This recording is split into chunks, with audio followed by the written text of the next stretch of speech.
of course, is facilitated by constant communication between the stakeholders.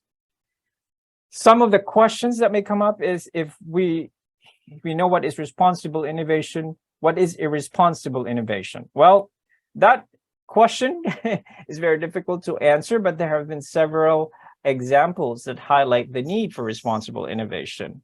The first one, of course, is the vaping product, the Juul vaping product.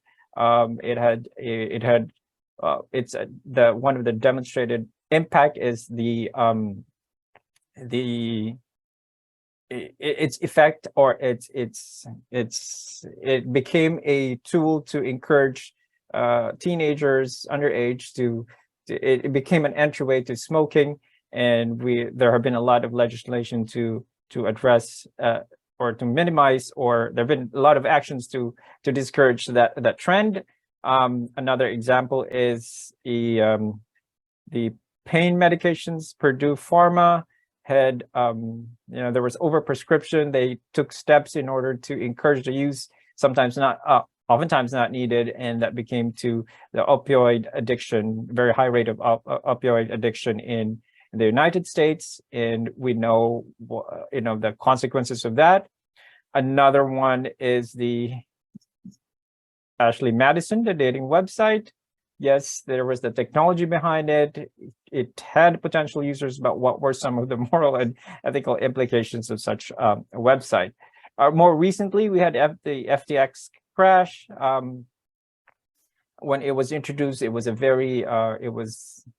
a lot of people were excited about the technology behind it, but obviously we have it's revealed now that it had, it crashed. It seemed like it was there was no how to put it, there was no moral it seems like it lacked the moral aspect that you needed from this type of technology. And finally, we have the infinite scroll, which is very good for users, very easy for, it increased engagement, and in the end, it made it so that these websites became more addictive and less productive than what it should be for the users. Anyone, Minu, do you want to share a few things? I don't know if I have covered a lot of these examples really thoroughly. If you want to chime in, if there are some examples that you want to bring up about responsible innovation. Yeah, no, I think you did, I think you covered most of it. I'm just going to add, I think you did a wonderful job with the examples here. I'm just going to say one or two things. There are several examples that are out there, which, are sometimes hidden. We cannot see because it does not appear in the press, because there's no $2 billion lawsuit, that tanks a company, or only then it appears in popular press or this huge. So a lot of things happen behind the scenes, which, we are not aware of. And companies, and obviously companies have to make a profit. And for example, Ian's example of the infinite scroll is a classic one. It was developed by engineers at Twitter. And, the goal of the project was to maximize engagement, and also, how much time people stay on a website. So it was fantastic for engagement and time spent on the app, which often determines how much revenue the company creates, right, for itself, or how much funding it gets. Especially for startups and smaller companies, it's a lot of a number of active users, how much time they spend. These are how they get funded oftentimes. So it was great for engagement and for people staying time spent on the website.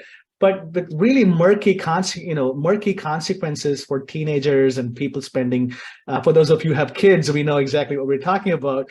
How much time kids spend on applications these days, mainly because of the infinite scroll. So I just want to add that in there, because lots of the consequences. One could say some of these consequences are in the case of Ashley Madison, one could argue was deliberate, right? And in some cases, like infinite scroll, it was not anticipated. So, or even Jewel is a little more complicated, but I think some of the consequences can be the idea of responsible innovation is to anticipate some of the negative effects. So, but at the same time, companies have to make money and a profit and so on and so forth. So building affordances is a big part of anticipating, and building affordances is a big part of responsible innovation. I don't want to go on too much. We have lots of ground to cover, but I just want to add those points about anticipation and building affordances.